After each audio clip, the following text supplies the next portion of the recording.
Hello and welcome to Athlone, and my name's Eamon. I'm an alcoholic. So I'll just read the preamble of Alcoholics Anonymous. Alcoholics Anonymous is a fellowship of men and women who share their experience, strength and hope with each other, that they may solve their common problem and help others to recover from alcoholism.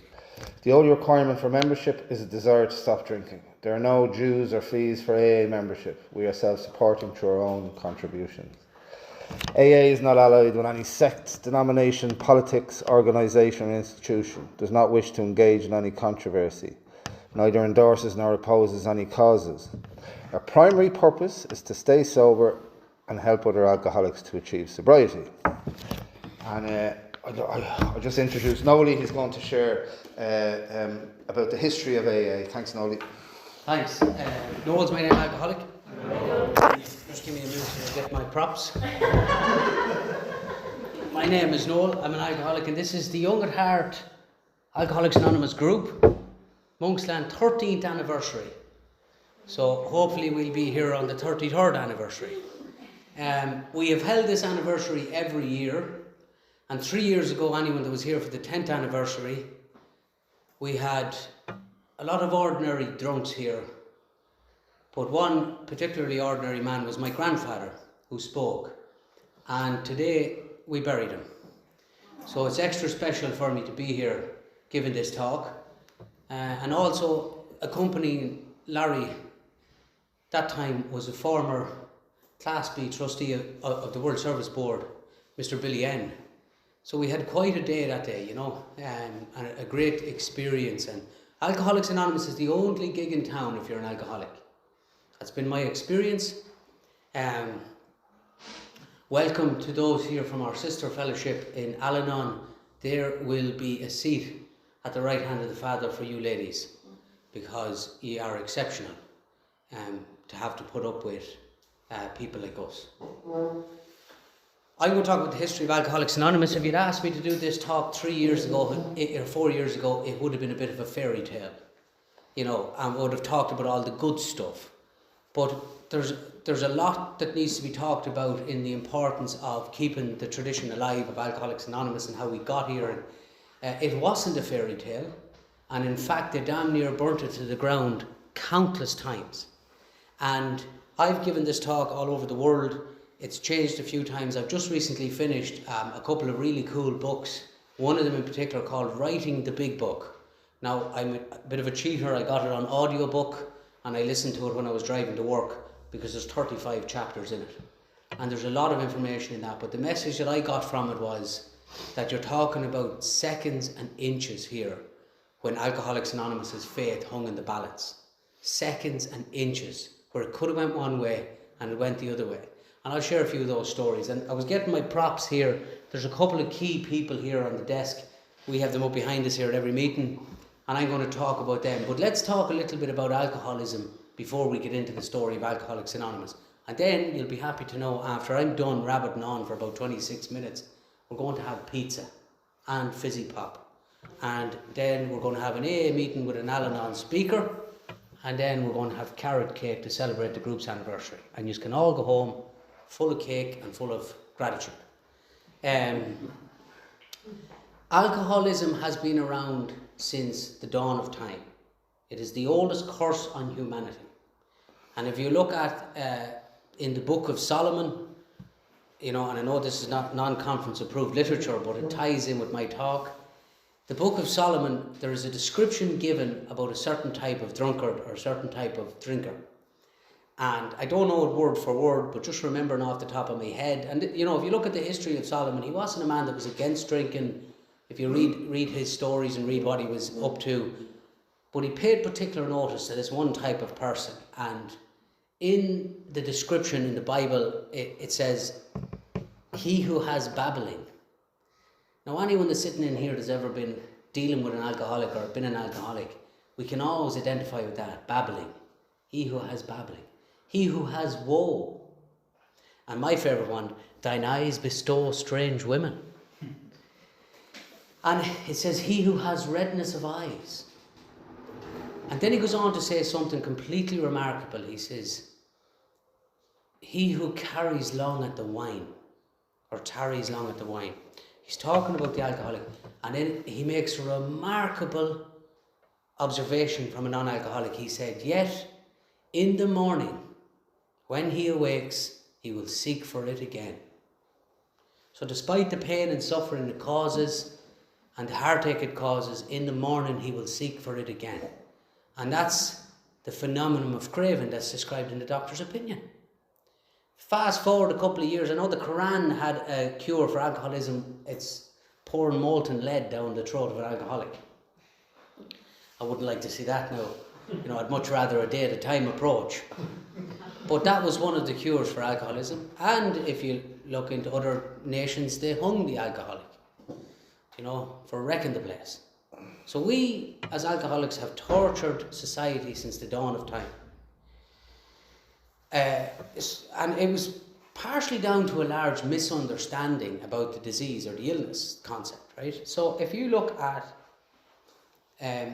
one of the signatories of the Declaration of Independence, an individual called Benjamin Rush, he wrote a piece saying that, you know, there's something larger at play here with these people. There's something bigger at play. It's something more than just a moral failing. Like there's maybe something medically wrong, or words to that effect. I'm paraphrasing. So he was the first person to kind of publicly say, you know, there might be a medical issue here, but it was, you know, fobbed off. And then in the 1800s in America, you had a group of people who almost figured this thing out. And that was the Washingtonians. And they almost figured out the gig that one alcoholic helping another alcoholic was how we would solve this problem. But the problem with the Washingtonians were they had no traditions. And the traditions glue us together. The steps keep me from killing myself, and the traditions keep us from killing each other. And that's the best description you can get. But the Washingtonians, you know, and they were addressed by a rising young liar. You can look this up on as a fella told me during the week when I rang him for a bit of help, he says, oh, this is all in the public domain, he says. You can just Google it. But he didn't realise I had spent three hours trying to Google and ChatGPT and all this, and I rang him because I needed help. And when he realised that, he helped me and he sorted the problem in 10 seconds. So you can Google all this stuff. It's in the public domain. And the thing about it, this young lawyer, you took the same kind of approach as Benjamin Rush, and he addressed the Washingtonians and he said, you know, I'm not a teetotaler, I like a drink, he said, but he said alcohol seems to excite ye people more than me. It seems to do something for you that it doesn't do for me. And that rising young lawyer at the time was a guy called Abraham Lincoln when he was in his 20s. Phenomenal history. The Washingtonians used to go into bars and they'd drag people out of bars and they'd go to these meetings and they'd talk about drinking, and then they'd have to go and get more people, and it very quickly they got 250,000 people sober in a country a tenth of the size it is now, which was a phenomenal achievement. But after about 4 or 5 years they started to get involved in stuff like whether Texas should be admitted to the Union, and slavery, and, you know, religion and all this kind of stuff. And a couple of the head leaders got drunk and the whole thing fell apart. So much so that when Bill Wilson sat down to write the traditions in the 1940s or 1950s, someone said, we're going the way of the Washingtonians. And Bill had never heard anything about the Washingtonians. So he researched them and they almost figured it out. But they got the concept of one alcoholic helping another, but they didn't get the concept of staying out of public affairs and, you know, anonymity and all this other stuff that came after. So fast forward to the key players that we have with the formation of Alcoholics Anonymous. And to be honest, I don't have enough time to give credit to all of the people involved. I mean, there's countless. You know, I was recently just in Bill W.'s house, the Stepping Stones. If you're ever in America, it's well worth a visit. Up to the home of Lois Wilson and Bill Wilson, the home of Al-Anon and the home of AA. And you get to see the archives and you get to see their house, and the house is still the same. And we got a special tour because we rode from Ireland. Sally brought out the first printing of the first big book off the press that Bill gave to Lois and wrote the inscription.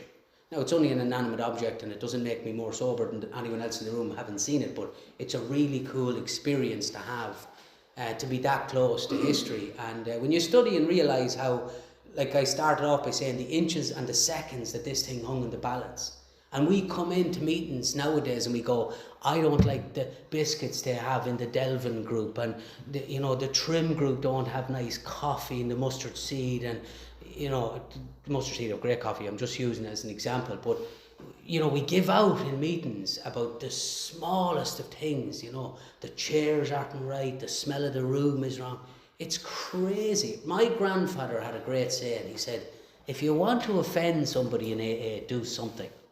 I thought it was a remarkable saying. It's so true. It's so true, Harry Tebow, Bill Wilson's therapist, called us Royal Highness King Baby, ruler of the whole universe. Man-child. That's what you're dealing with, untreated alcoholics or active alcoholics. So, a couple of key players we have around the formation of this fellowship. The first one we have, I suppose, is this man here, which I have a photograph of. And this man here is a guy called Roland Hazard.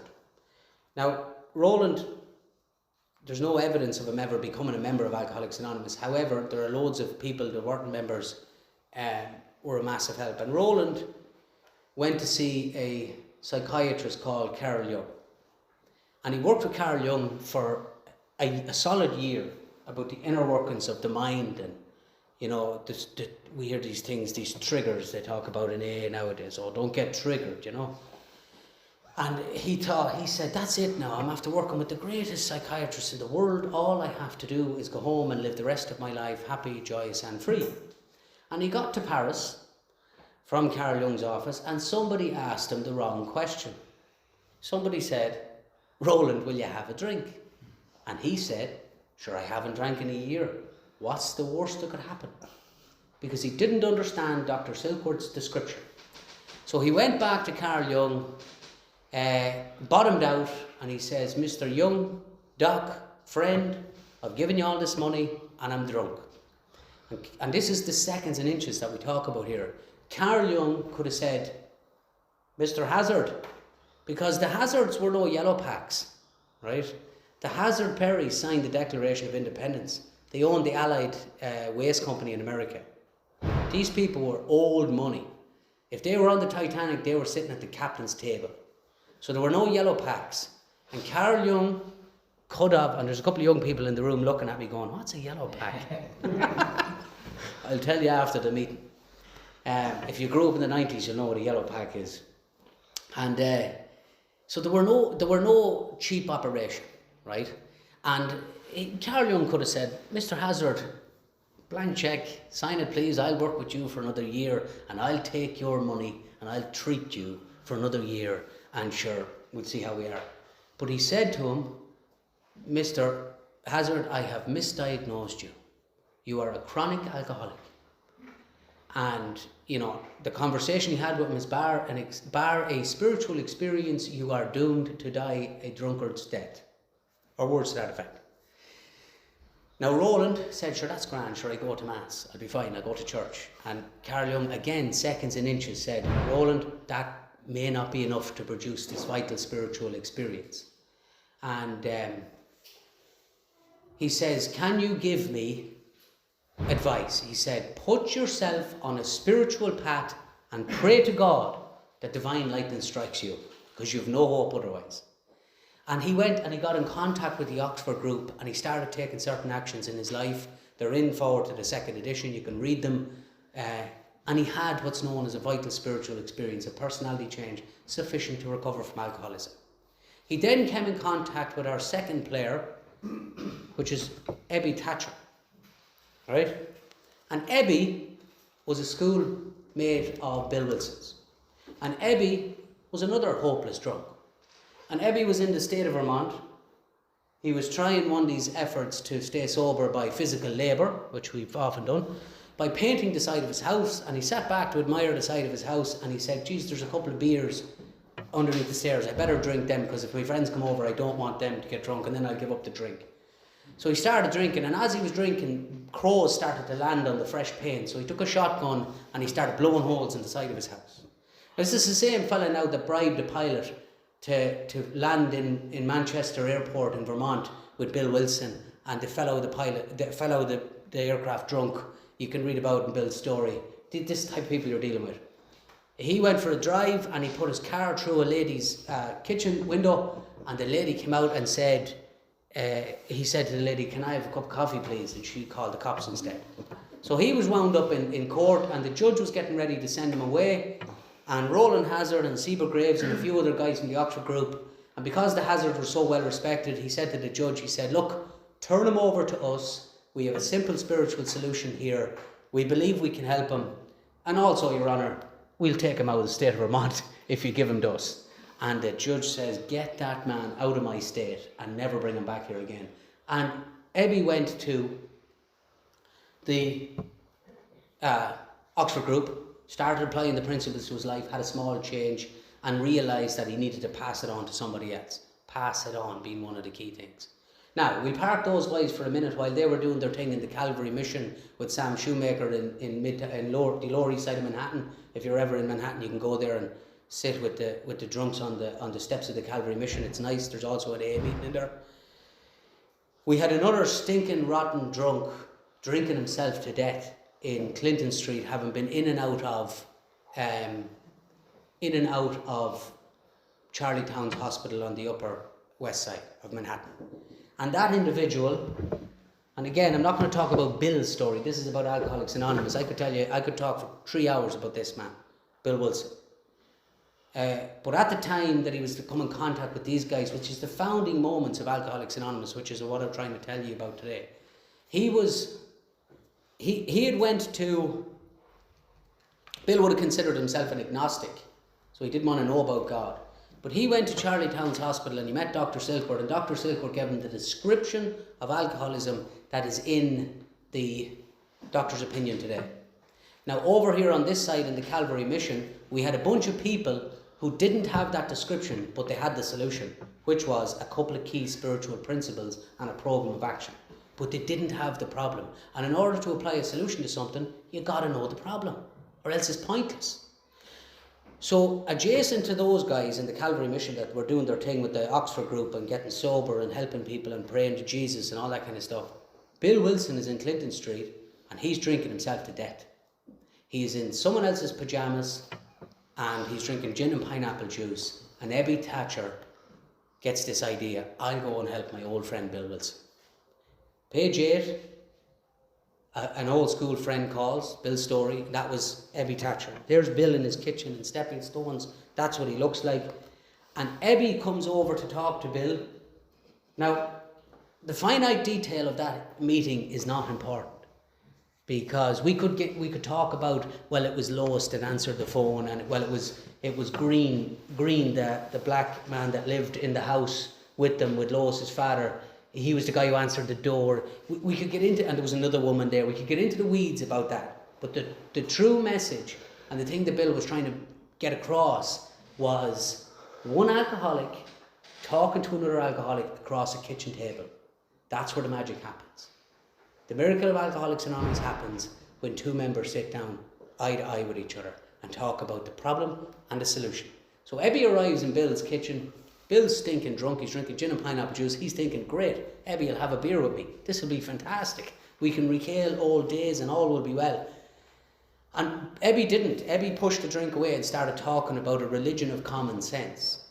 Started talking about higher powers and spirituality, and Bill says, oh great, last summer, an alcoholic crackpot now cracked about religion. Sure, look, let him rant, I'll drink me gin and pineapple juice. And he starts to tell him about the solution that Carl Jung had given to Roland, which he'd given to Ebby, which he starts to give to Bill. Now bear in mind, Bill Wilson is the only man in this entire setup that knows the problem, which is Dr. Silkworth's description. Obsession of the mind, allergy of the body. When I drink, the drink takes me. So Ebby gives him the solution and walks out. And Bill is the first person in recorded history to know the problem of alcoholism and the spiritual solution. And he's in somebody else's pyjamas and he's drunk. And I think there's a poetic beauty about that. He goes off about his days a few days later, and he couldn't get the image of Ebby out of his head. The fresh skin, the freedom, the talking about the spirituality, and he went nearly insane, to the point where he signed himself back into Charlietown's for the third or fourth time, I believe. and he's waving a bottle of beer over his head, and he says, "Silky, I found the solution." And Silky said to him, "Dr. Silkworth, I see you have my boy, you know where your bed is." So he lies in his bed, he's about 3 hours after his last drink, the room starts to spin, and he cries out, "If there is a God, let him help me now, because I can't take this pain anymore." And here's the seconds and inches again. The room lit up, a clear wind blew through the room, he felt as if he was on a mountaintop, and he had a spiritual experience. God Almighty himself came straight into the hospital room, tapped him on the shoulder and said, "Here I am, you stinking rotten drunk." And after this kind of calmed down, he called the doctor and he said, "I think I'm going insane. This just happened." And Dr. Silkworth said, "I've no idea, I'm a man of science, but you had better hang on to it. Anything is better than the way you were living." Now, some people say that that was Bill Wilson's spiritual experience. But let me tell you, when I was standing in the Tullamore Circuit Court 15 years ago, a year and a half sober, and the judge says to me, "Your criminal conviction of 12 months is now being overturned to a €200 fine, and all the rest of the charges have been dropped." I can tell you wholeheartedly, hand on heart, the room lit up, a clear wind blew through, and I felt as though I was standing on a mountaintop. And we've all been in that situation where something has happened and we've got out of trouble. But the spiritual experience, which is the personality change, which is the defining moment of Alcoholics Anonymous, was Bill Wilson came to, sat on the edge of his bed and said, "There might be another alcoholic that could benefit from what has just happened to me." And there we have it, folks, the defining moment. For the first time in his life, he thought about another living human being, and there was no motives. It was just, "I'm after getting something here, I could pass it on." And he set about frantically in Charlie Town's hospital, telling everybody about this spiritual experience and how the room lit up, and everybody said, "Bill, you wouldn't do us a favour, you wouldn't tell us what you were drinking that day so we can stay away from it." Right? We'll fast forward a bit because there's loads of stories about people coming in and out. And, someone tried to hit on Lois Wilson in the house, and one fella hung himself, and it was tragic trying to get people sober. And Bill succeeded. He was about to give up on Alcoholics Anonymous about 6 months in, and Lois said to him, "But you stayed sober, Bill. You stayed sober." So all of these people he was trying to help, the message is that page 89 of the Big Book of Alcoholics Anonymous says that practical experience shows that nothing will ensure immunity from alcohol as intensive work with other alcoholics, immunity from drinking. I would like to change that word from drinking to alcoholism. But nothing will ensure immunity from alcoholism as intensive work with other alcoholics. So that was Bill's spiritual experience, and he set about frantically. Eventually he said, "Right, enough of this running around to hospitals, I need to get back to work," which led him to a business venture which brought him out to Athlone. So we're nearly there, folks, about 5 or 6 more minutes, and we'll get AA started and up and running, and then we'll eat pizza. But and again, there's loads of things I could talk about, but I'm just focusing on the defining founding moments that where our faith hung in the balance. So out in Akron, Ohio, in the Mayflower Hotel, Bill Wilson's business venture fell through, and he hadn't enough money to get back to New York, and he sent Lois a message, and Lois said, "Bill, we don't have any money, and it looks like we're going to be foreclosing the house, and a lot of things are falling apart here, which would test a normal person's faith." And Bill Wilson, if you've ever been in the Mayflower Hotel, had a couple of dollars in his pocket, and he's looking into the bar, and you can see the gay crowd inside as he describes it, and they're drinking and they're having fun, and he's thinking, "Do you know what?" He starts to get this itchy feeling, and then he realises in order to save himself, he must ring another alcoholic. And if you're ever in the Mayflower Hotel, this is how you know Bill Wilson's an alcoholic, because he had to walk by 3 or 4 places where he could have got change, and he walked straight into the bar to steal a little bit of pleasure off the surroundings. He came back out and he was faced with this thing, the most important inanimate object on the face of the earth. That is the phone that the phone call was made. He puts his nickels in it, he spent all his money, and he gets down to his very last dime, and he gets through to a Reverend Walter Tunks. And Reverend Walter Tunks puts him in contact with Henrietta Seiberling, and he calls Henrietta Seiberling and he says, I'm a rum hound from New York, I'm a member of the Oxford group, and I'm an alcoholic, and I need alcoholics to help. I'm going to get drunk. Now, any one of us in this room, if they received that phone call today, would hang up and say, what sort of nutcase is that? Her answer, again, inches and seconds, hung in the balance. She said, I know who you are. I've been waiting for your call. Because about a week previous, there was a doctor in the Oxford group called this guy, Dr. Robert Holbrook Smith, right? Dr. Bob. And he had just admitted to the Oxford group that he had an alcoholic problem. Now, the thing about Dr. Bob was he was a proctologist. He looked after asses. That was his profession, right? You bet your ass if you went to Dr. Bob, you know? Imagine going to an alcoholic proctologist. He had just admitted he had a drink problem. Now, Dr. Robert Smith was the last person in the state of Ohio to know he had a drink problem. Everybody else knew. But this was a big deal for him to admit this. And all the group, and in particular Henrietta Seiberling, started to pray for Dr. Bob and his terrible affliction. And the next thing, this randomer phones, said, I'm a rum hound from New York and I need a drunk to work with. Which set up a meeting. Dr. Bob was drunk under the table, and the day before Mother's Day, and on Mother's Day 1935, it set up the first meeting in the gatehouse at the Seiberling estate. And Dr. Bob said to Anne, the mother of AA, said, I'm giving this bum 15 minutes. They spoke for 3.5 hours. Dr. Bob was he said Bill Wilson was the first man who talked to him that knew what he was talking about. And there we have the finding of Alcoholics Anonymous. Dr. Bob got drunk shortly after that, and then he got sober, and on June 10th, 1935, again the historians will debate that date, but it's not really important. Never let the truth get in the way of a good story. And then, of course, the first 4 years was chaos. Absolute chaos. A lot of the first 100 got drunk. Some of them got back, some of them didn't. The man who wrote the chapter to the employers was a huge help in writing the big book. Hank Parkhurst died drunk. July 4th, 1935, the third AA member got sober, Bill D, AA number 3. There was 100 people on the planet with sobriety in April of 1939. And in 1955, there was 150,000 people. And today there are 2 million people walking around this planet unsupervised because of Alcoholics Anonymous. 2 million unsupervised people because of AA. It is the only show in town. When you look at the history and you see the struggles they had, last 2 things I'll say. 1971, it was shared last Sunday in our book study, 1971, Bill Wilson died, and there was a big meeting from the trustees, and there was a big fight. And, you know, I'll close it on this because I'm speaking long enough, and I can smell the pizza as well. There was a big meeting, and Clarence Snyder rang up and he said to the trustees, he said, I'm ready to take my rightful place in AA, and that SOB, Bill Wilson, but, you know, he was going to take over as president of Alcoholics Anonymous. The board of trustees told him where to go.